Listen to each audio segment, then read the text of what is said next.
आज का जो चैप्टर है इसका नाम है होम्योस्टेसिस। ये चैप्टर 11 है।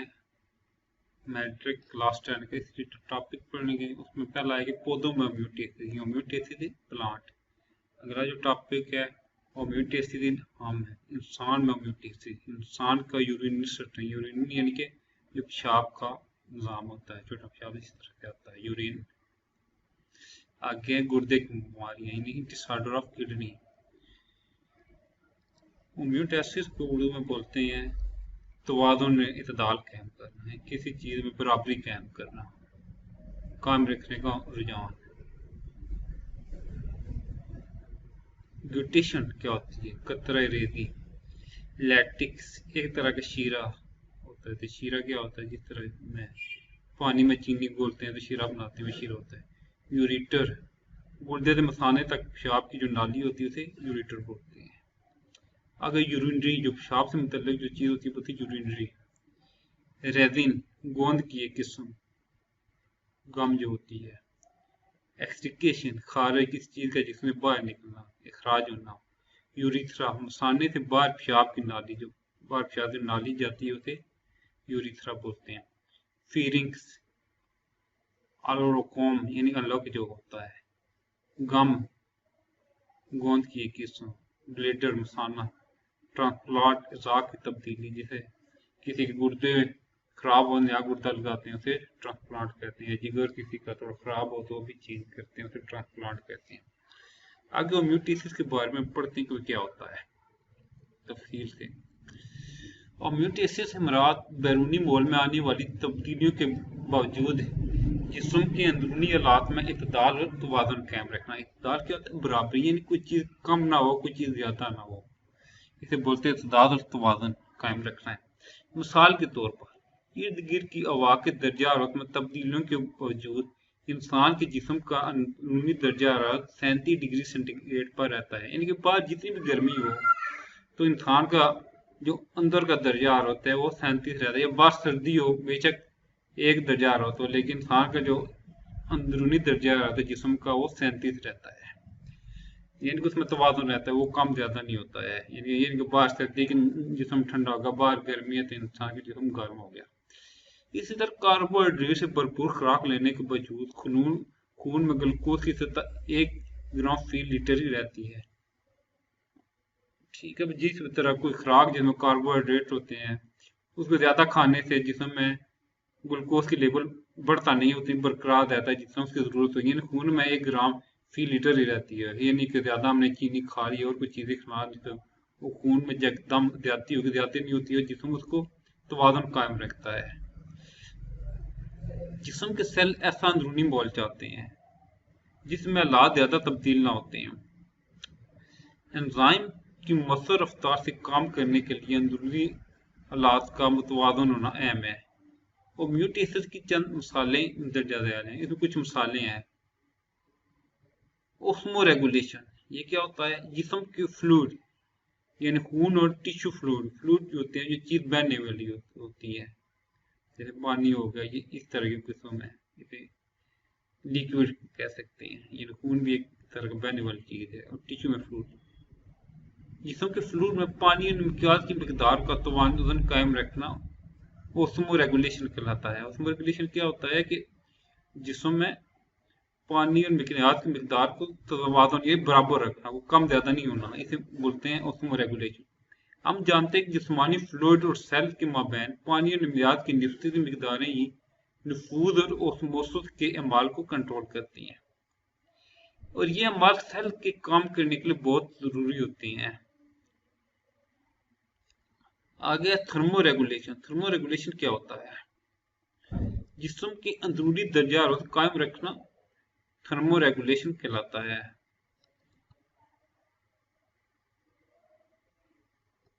जिस्म का जो भी दर्जा हरारत हो, बाहर गर्मी और सर्दी हो, उसका जो दर्जा हरारत है एक ही बरकरार रखना, उसे कहते हैं थर्मो रेगुलेशन। थर्मो रेगुलेशन है।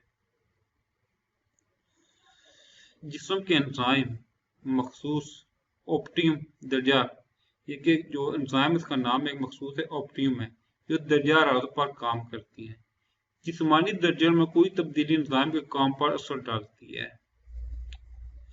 आगे कहते हैं फालतू मादों का इखराज यानी एक्सक्रीशन, ये भी होम्योस्टेसिस का एक अमल है। फालतू मादे को तो जब पेशाब की सूरत में बाहर खारिज होते हैं, ये भी होम्योस्टेसिस की वजह से होती हैं। एक्सक्रीशन के दौरान जिस्म के अंदर मेटाबॉलिज्म के बेकार मादे बाहर निकाले जाते हैं ताकि अंदरूनी माहौल मुतवाज़िन रहे। मेटाबॉलिज्म के बेकार मादे से मुराद कोई ऐसा मवाद है जो मेटाबॉलिज्म के दौरान बने और जिस्म को नुकसान पहुंचा सकता हो, यानी वो बेकार मादे होते हैं। अब पौधों में होम्योस्टेसिस क्या होता है? वो किस अपने माहौल को बरकरार रखते हैं बैरूनी तब्दीलियों के बावजूद। पौधे माहौल में होने वाली तब्दीलियों पर रद्द-ए-अमल दिखाते हैं। जो भी तब्दीली होती है इसमें आपको रद्द-ए-अमल देते हैं और अपने अंदरूनी हालात को मुस्तकिल रखते हैं, यानी एक जैसा रखते हैं, तब्दीली नहीं होने देते। इस सलाहियत को हम होम्योस्टेसिस कहते हैं। पानी और दूसरे कीमियाई मादों जैसे ऑक्सीजन हो गई, कार्बन डाइऑक्साइड हो गई, नाइट्रोजन मादों वगैरह की होम्योस्टेसिस के लिए पौधे मुख्तलिफ तरीकाकार इख्तियार करते हैं। अब जो फालतू कार्बन डाइऑक्साइड जो ऑक्सीजन है उसको किस तरह निकालते हैं? टॉपिक है फालतू कार्बन डाइऑक्साइड ऑक्सीजन का निकालते हैं, बोलते हैं removal of extra carbon dioxide and oxygen.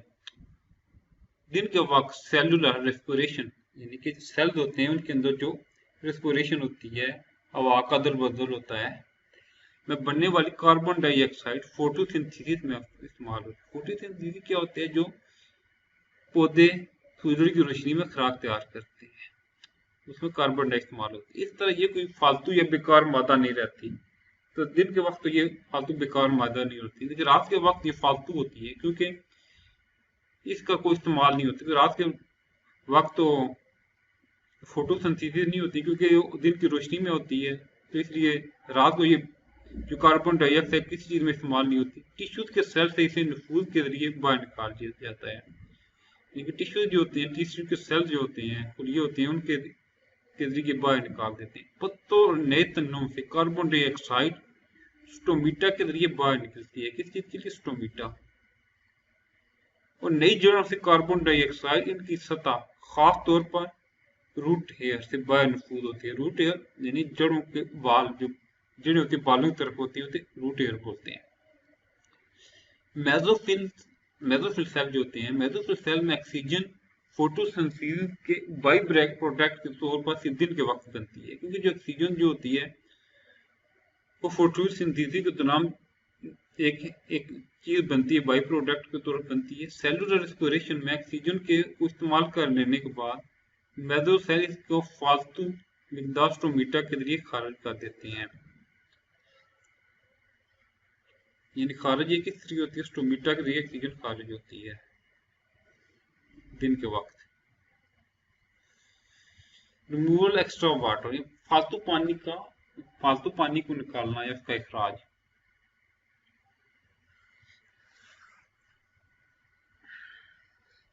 हम जानते हैं कि पौधे पानी जमीन से हासिल करते हैं और ये जिस्म में सेलुलर रेस्पिरेशन के दौरान भी बनता है, यानी कि सेल के अंदर जो रेस्पिरेशन होती है, गैसों का तबादला होता है, उसके दौरान भी ये बनता है।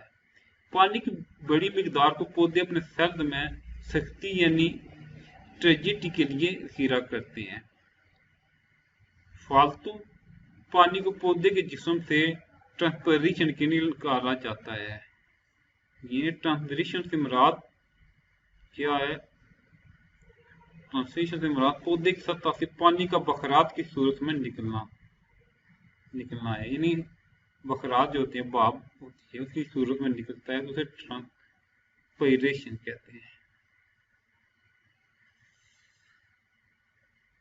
रात के वक्त आमतौर पर ट्रांसपिरेशन नहीं होती क्योंकि ज्यादातर पौधों के स्टोमीटा इस वक्त बंद होते हैं, क्योंकि ये स्टोमीटा की वजह से होती है, इसलिए स्टोमीटा बंद होती है। अगर मिट्टी में पानी की मिकदार ज्यादा हो तो ये पानी जोड़ों में दाखिल होता है और जाइलम नालियों में जमा हो जाता है। किस में जमा होता है? जाइलम नालियों में। कुछ पौधे जैसे घास इस पानी को अपने पत्तों की नोक या किनारों पर मौजूद मखसूस शाखों के जरिए बाहर निकाल देते हैं। इस तरह इन पत्तों के किनारों पर कतरे बनते हैं और इस अमल को गटेशन कहते हैं गटेशन, जो किनारों पर बनते हैं कतरे। देखें जो ये यहाँ है कि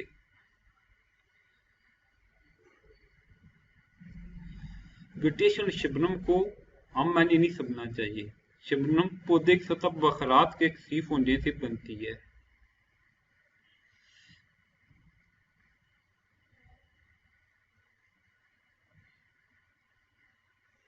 अगर मेटाबॉलिज्म के दूसरे बेकार मार्गों को निकालना, removal of extra metabolic waste.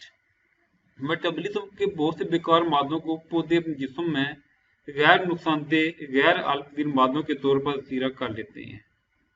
मिसाल के तौर पर कई पौधे मसलन टमाटर कैल्शियम ऑक्जेलेट को कलमों की शक्ल में अपने पत्तों और तनों में जमा कर लेते हैं। पत्ते गिरने वाले दरख्तों में जिसमें से फास्फोरस मादे हर साल पत्ते गिरने के दौरान निकाले जाते हैं। चंद एक पौधे दूसरे बेकार मादे भी निकालते हैं। ऐसे बेकार मादों की इकसाम होती है, मसलन रेजिन जो कैम्फर के दरख्तों से निकलती हैं, गम्स जो कीकर के दरख्तों से निकलती हैं, लैटिक्स जो रबर के पौधों से निकलता है, और यूसलेज जो कार्निवोर पौधों और भिंडी तोड़ी से निकलता है। ये करोनी पौधे पर म्यूसलिक के कतरे एक दरख्त से लेटिक का इखराज और एक दरख्त से रेनिस का इखराज।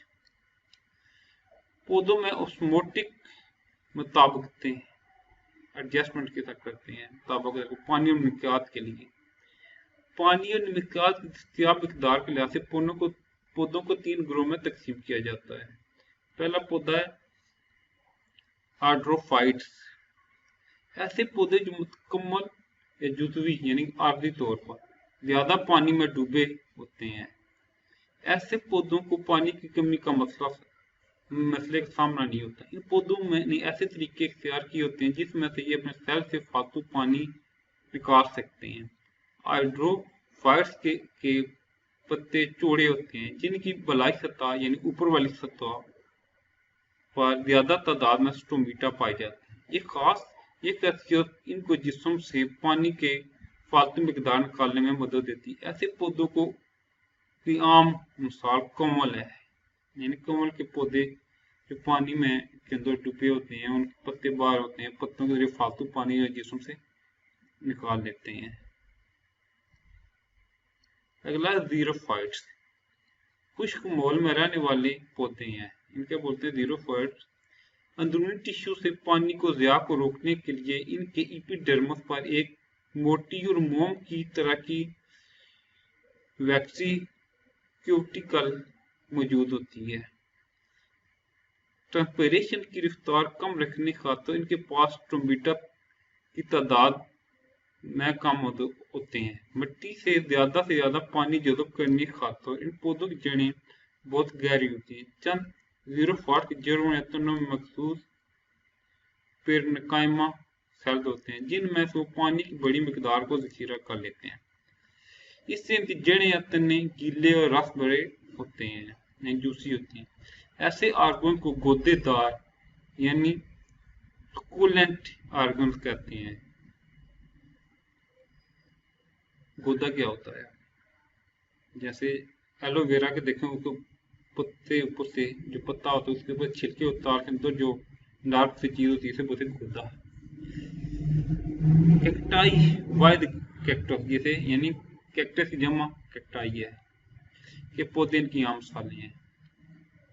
एलोफाइट्स समुद्री पानियों में रहते हैं और ज्यादा नमकियात वाले माहौल के मुताबिक रखते हैं। समुद्र के पानी में नमकियात के ज्यादा इत्काद की वजह से यानी कि समुद्र के पानी में नमक की मकदार ज्यादा होती है कि वजह आधे पौधों के जिस्म में नमकियात दाखिल होते हैं। दूसरी तरह के सेल का पानी समुद्र के हाइपोटोनिक पानी में जाने का रुझान रखता है। जब नमकियात इसके सेल में दाखिल होते हैं तो ये पौधे नमकियात की बड़ी मकदार को अपने वैकुलिस में ले जाने और वहां रखने के लिए एक्टिव ट्रांसपोर्ट करते हैं। नमकियात को वैकुलिस की सीमी परमी एपोल मेम्ब्रेन से गुजर कर बाहर नहीं जाने दिया जाता। इस वजह से वैक्यूल्स का अंदरूनी मवाद यानी समुद्री पानी से भी ज्यादा हाइपोटोनिक होता है। इस तरह पानी सेल से बाहर नहीं निकलता। समुद्री घास के कई पौधे इस ग्रोह में शामिल हैं। इंसान में होमोटेसिस होमेंस दूसरे पेचीदा जानवरों की तरह इंसान में भी होमोटेसिस के लिए तरक्की याफ्ता सिस्टम पाए जाते हैं। दर्जा झैल अहम ऑर्गन हैं जो होमोटेसिस के लिए काम करते हैं। जो पहला क्या है, फेफड़े जिसमें से कार्बन डाइऑक्साइड निकालते हैं और इसकी मिकदार में तवाज़ुन रखते हैं, यानी कि बराबरी रखते हैं। जिल्द जिस्म का दर्जा हरारत बरकरार रखने में किरदार अदा करती है, यानी जो जिल्द है वो वजह बनती है जिस्म का दर्जा हरारत टेम्परेचर बरकरार रखती है और जिस्म से फालतू पानी और नमकियात भी खारिज करती है। गुर्दे खून से ज्यादा पानी, नमकियात, यूरिया, यूरिक एसिड वगैरह को फिल्टर करते हैं और पेशाब बनाते हैं। पहले जिल्द, हम जानते हैं कि हमारी जिल्द दो तह पर मुश्तमिल होती है। एपिडर्मिस बैरूनी अफाती तह जिसमें ब्लड वेसल्स नहीं होती है, इसमें खून की नालियां नहीं होती, जिसमें बैरूनी तह होती है। और डर्मिस अंदरूनी तह है और इसमें ब्लड वेसल्स, सेंट्री नर्व्स के किनारे, सीना और तेल के ग्लैंड्स, बाल और चर्बी यानी फैट के सेल मौजूद होती हैं। जिस्म को दर्जा और कंट्रोल करने में जिल्द अहम किरदार अदा करती है। डर्मिस में मौजूद फैट सेल्स की बारीक तह जिस्म में हरारत आने जाने के लिए जिल्द को गैर मौसर बनाती है, यानी दाखिल होने नहीं देती हरारत।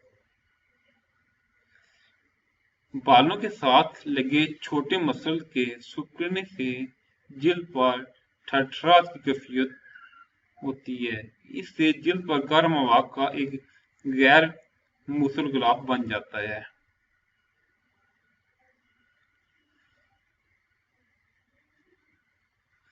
मफरूजा बताएं कि कुत्ते अपनी जुबान बाहर क्यों निकाल रखते हैं और तेज तेज सांस लेते हैं। इसलिए कि उनकी जुबान पर पसीना आता है। इस तरह जिल्द जिस्म को ठंडक भी देती है।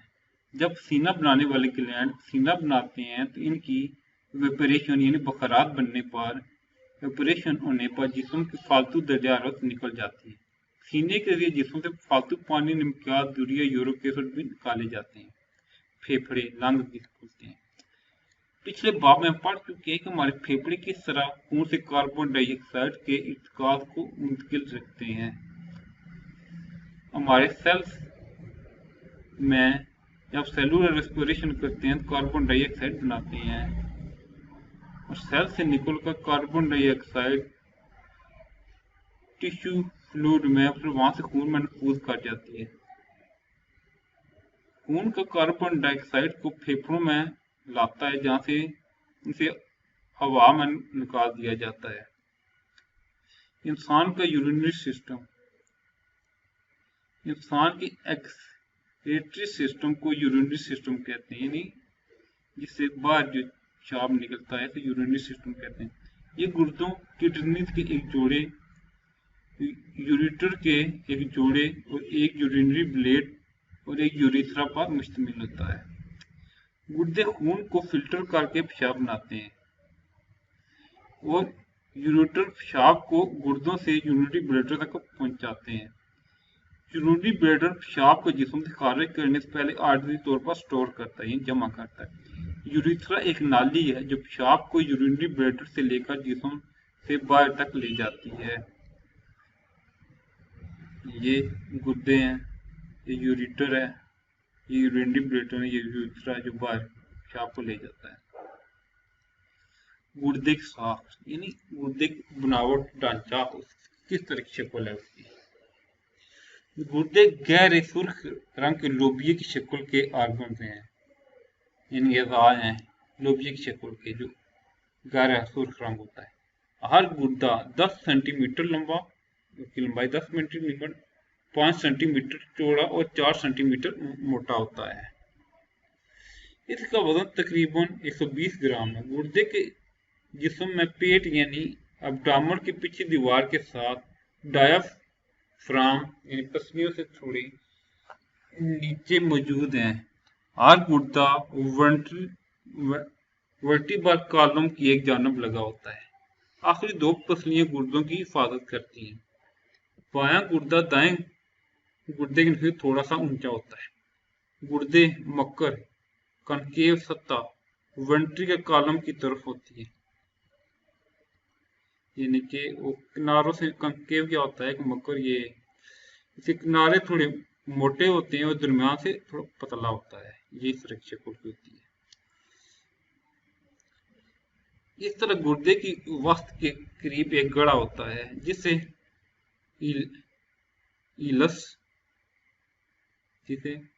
इलस कहते हैं। आलस ये वो मकाम है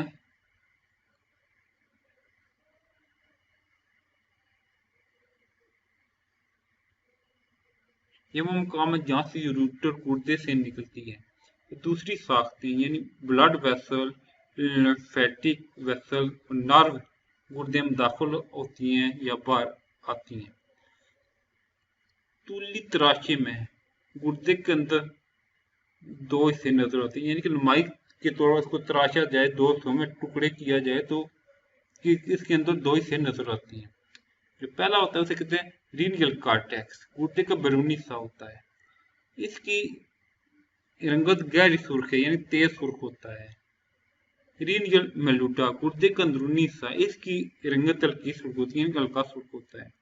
रीनियल मेलुडा बहुत से मखरूती हिस्सों पर मुश्तमिल होता है जिन्हें रीनियल पिरामिड कहते हैं, यानी कि मखरूती क्या एक सराय की शक्ल को इस तरह की होती है, वो इस तरह होती हैं, यानी ऊपर से थोड़ा मोटे नीचे से चौड़े। तमाम रेनियल पिरामिड के नुकीले किनारे कैफ नुमा कैविटी की तरफ निकलते हैं जिसे रेनियल पेल्विस कहते हैं। रेनियल पेल्विस गुर्दे के अंदर यूरेटर का एक चौड़ा किनारा ये यूरेटर की बुनियाद है। ये है बाहरी वाली दीवार से रीनल कॉर्टेक्स कहते हैं। ये मेलोडा है और ये रीनल पिरामिड है, ये जो बने होते हैं ये गोल से हैं। ये वाला आपको थोड़ा सा ठीक,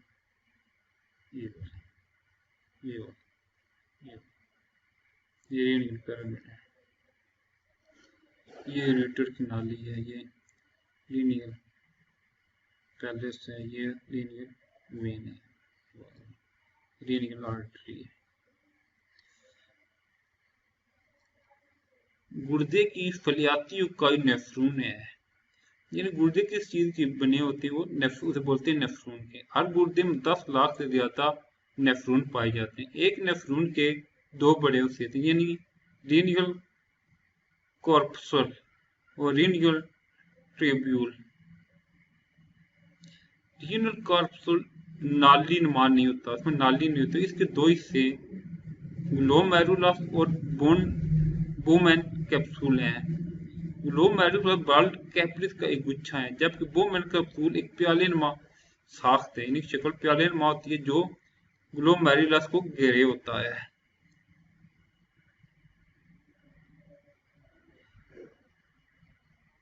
रेनियल ट्यूबल नेफ्रून का नाली नुमा हिस्सा है जो बोमेन कैप्सूल के बाद शुरू होता है। इसका पहला हिस्सा एक ब्लडदार नाली है और इसका अगला हिस्सा यू शक्ल की नाली है जिसे लोप ऑफ एनले कहते हैं। लोप ऑफ एनले के बाद रीनियल ट्यूब्यूलर का आखिरी हिस्सा भी फिर एक बलदार नाली है।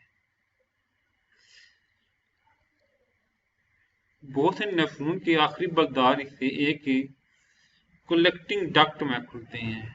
बहुत सी कलेक्टिंग डक्ट आपस में मिल जाती हैं। इस तरह सैकड़ों प्रिलिमिनरी डक्ट्स बनती है जो रेनियल पेल्विस में खुलती हैं। ये शक्ल है इसकी जी, ये गुर्दा है, गुर्दे के अंदर ये होता है रीनल। इसको ये बड़ा कर दिखाया गया। ये आखिरी नाली है, ये पहली बलदार नाली, यानी कि बल उसने खाए हुए मुड़ी होती है, ऐसे आगे पीछे हुई होती है, सीधी नहीं होती। ये ग्लोमेरुलस है, ये इसके अंदर है। ये से बोलते हैं बोमेन कैप्सूल।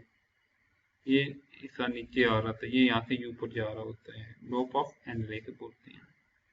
ये कलेक्टिंग डक्ट्स है, यूरिटर की तरफ जाता है। ये नेफ्रॉन की शक्ल इस तरह होती है। गुर्दे का फेल यानी कि काम क्या करता है गुर्दे का? गुर्दे का अहम काम पेशाब बनाना होता है। ये काम 3 मराहल में मुकम्मल करता है। पहला मरला प्रेशर फिल्ट्रेशन है। जब रीनल आर्टरी के जरिए खून गुर्दे में दाखिल होता है तो ये बहुत से आर्ट्यूलस में और फिर ग्लोमेरुलस में जाता है। यहाँ ब्लड प्रेशर बहुत ज्यादा होता है। खून का ज्यादातर पानी, निम्कियात, ग्लूकोज और यूरिया दबाव के तहत ग्लोमेरुलस की कैपिलरी से बाहर जाती है। सारा मवाद बोमन कैप्सूल में चला जाता है। अब से ग्लोमेरुलस का फिल्ट्रेट इसे ग्लोमेरुलस का फिल्ट्रेट कहते हैं। Glomerular filtrate. गुर्दे के फेल का दूसरा मरला सिलेक्टिव रीअब्जॉर्प्शन है। इस मरले में ग्लोमेरुलस के फिल्ट्रेशन के तकरीबन 99% मवाद को 99% मवाद को रेनियल ट्रिब्यूनल के गिर्द मौजूद ब्लड कैपिलरी में दोबारा जज़ब कर लिया जाता है। ये काम ऑस्मोसिस, नफूज और एक्टिव ट्रांसपोर्ट के जरिए किया जाता है।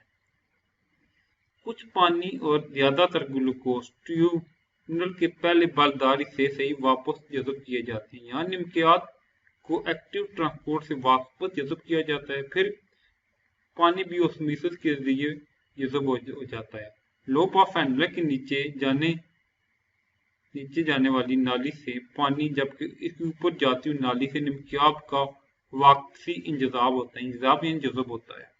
ट्यूब्यूल का आखिरी बलदार हिस्सा, एक मुड़ा हिस्सा, फिर पानी के वापसी इंजज़ाब जज़ब की इजाजत देता है। तीसरा मरला जो होता है ट्यूब्यूल से रतूबत बनाई यानी ट्यूबुलर सेक्रिएशन है। बहुत से आयन, क्रिएटिनाइन, यूरिया वगैरह को सेक्रीशन बनाकर खून से रीनल ट्यूब्यूल में डाला जाता है। इसका बुनियादी मकसद खून की तजब्बियत यानी पीएच को नॉर्मल, ये कि नॉर्मल क्या होती है 3.35 से 3.45 रखना होता है। इन मराहल के बाद रीनल ट्यूब्यूल में मौजूद फिल्ट्रेट को पेशाब कहते हैं। फिल्ट्रेट को पेशाब, ये कलेक्टिंग डक्ट्स में चला था, फिर रीनल पेल्विस में आ जाता है। पेशाब की नॉर्मल केमियाई मिकदार, इसमें 95% पानी होता है। यूरिया इसमें 9.3 होता है। तो इसमें क्लोराइड आयन 1.87% होते हैं। सोडियम आयन 1.17 होते हैं। पोटाशियम आयन 750 GL होती हैं, ग्राम पर लीटर होते हैं। दूसरे आयन कंपाउंड कम ज्यादा हो सकते हैं। गुर्दे का ओस्मो रेगुलेटरी फेल, ये क्या होता है? ओस्मो रेगुलेशन से मुराद खून और दूसरे जिस्मानी फ्लूइड में पानी और इम्तियाज के इर्तिकाद को जो मौजूद होते हैं को नॉर्मल सतह पर रखना है। जो उसमें मौजूद होते हैं, आलू भी होते हैं, उनको नॉर्मल सतह पर रखना होता है। गुर्दे खून में पानी की मिकदार को कंट्रोल करके ओस्मो रेगुलेशन में अहम किरदार करते हैं। ये एक अहम अमल है क्योंकि पानी का जरूरत ज़्यादा जिस्मानी फ्लूइड को गाढ़ा कर देता है। ये ज़्यादा निकल जाना भी ये जिसमें दूसरे जो लिक्विड होते हैं उनको गाढ़ा कर, जबकि जिसमें पानी का जरूरत ज़्यादा आना जिसमें फ्लूइड को रकीक यानी पतला बना देता है, डाइल्यूट कर देता है। जब जिस्मानी फ्लूइड में ज़्यादा पानी मौजूद हो तो गुर्दे डाइल्यूट यानी कि हाइपोटोनिक पेशाब बनाते हैं। इस मकसद के लिए गुर्दे ग्लोमेरुलस की कैपिलरी से बोमेन कैप्सूल में ज़्यादा पानी फिल्टर करते हैं। इस तरह कम पानी को वापस जज़ब किया जाता है और पेशाब डाइल्यूट बनता है, जिससे जिस्मानी फ्लूइड में पानी की मिकदार कम होकर नॉर्मल हो जाती है। जब जिस्मानी फ्लूइड में पानी की कमी हो तो गुर्दे ग्लोमेरुलस कैपिलरी से कम पानी फिल्टर करते हैं, पानी की वापसी इंजाम को बढ़ा देते हैं। कम फिल्ट्रेशन में ज्यादा रीअब्जॉर्प्शन से कम और गाढ़ा पेशाब बनता है, जिससे जिस्मानी फ्लूइड में पानी की मिकदार ज्यादा होकर नॉर्मल हो जाती है। तमाम हार्मोन्स के जरिए कंट्रोल किया जाता है। गुर्दे की बीमारियां कौन होती हैं? गुर्दे मुख्तलिफ तरह की बीमारियों का शिकार हो सकते हैं, जैसे बोलते हैं डिसऑर्डर ऑफ किडनी। पहला है गुर्दे में पथरी, किडनी स्टोन। जब पेशाब बहुत ज्यादा गाढ़ा हो जाए तो इसमें बहुत से निम्नलिखित मसलन कैल्शियम ऑक्सलेट, कैल्शियम और अमोनियम फॉस्फेट, यूरिक एसिड वगैरह के क्रिस्टल बन जाते हैं। इस तरह के बड़े क्रिस्टल पेशाब से में से नहीं गुजरते और ठोस मवाद की शक्ल में जमा हो जाते हैं, जिससे गुर्दे की पथरी कहते हैं। ज्यादातर पथरी बनने का आगाज गुर्दे में ही होता है। चंद पथरियां यूरेटर और यूरिनरी ब्लेड के तक भी जा सकती हैं।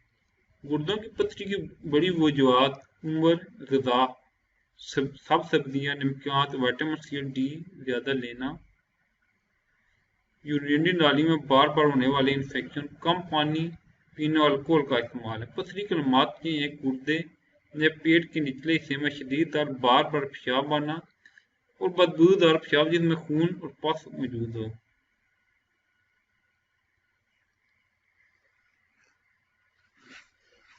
ज्यादा पानी पीने से तकरीबन 9% पथरियां यूरिनरी सिस्टम से गुजर सकती हैं। सर्जरी के जरिए इलाज में मुतासरा हिस्से को खोला जाता है और वहां से पथरी निकाल दी जाती है।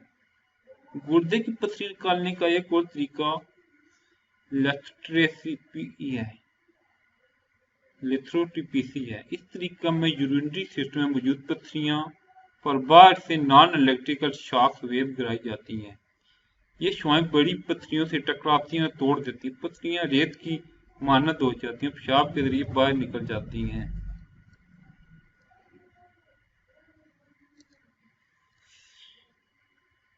अबू नसीर अल-फराबी एक मशहूर साइंसदान था।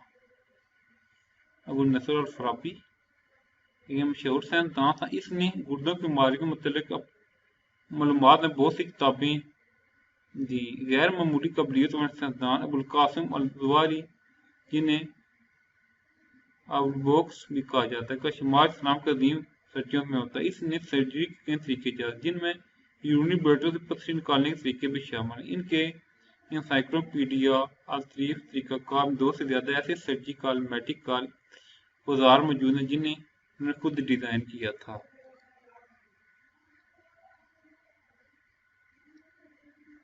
गुर्दों का बेकार हो जाना, किडनी फेल। गुर्दों के फॉर्म में मुकम्मल या जुज़वी नाकामी को गुर्दों का बेकार हो जाना कहते हैं। डायबिट मिलिटेंट्स और हाइपरटेंशन गुर्दों के बेकार होने की बड़ी वजह है। बाद औक़ात गुर्दों को खून की फरहमी में अचानक रुकावट आ जाने या ज्यादा दवात लेने से भी गुर्दे बेकार हो सकते हैं। गुर्दे बेकार जाने के अलामत खून में यूरिया और दूसरे फासन मादों की मिकदार में इजाफा हो जाता है, जिसके नतीजे में कै मतली, वजन में कमी, बार बार पेशाब और पेशाब में खून की मौजूदगी हो सकती है। जिस्म में फ्लूइड ज्यादा हो जाने से टांगों, पाँव और चेहरे पर सूजन हो सकती है, सांस भी फूल सकती है। गुर्दों के बेकार हो जाने का इलाज डायलिसिस और किडनी ट्रांसप्लांट किया जाता है। डायलिसिस क्या होता है? डायलिसिस से मुराद मसनूई तरीके से खून की सफाई है। ये काम 2 तरीकों से किया जाता है।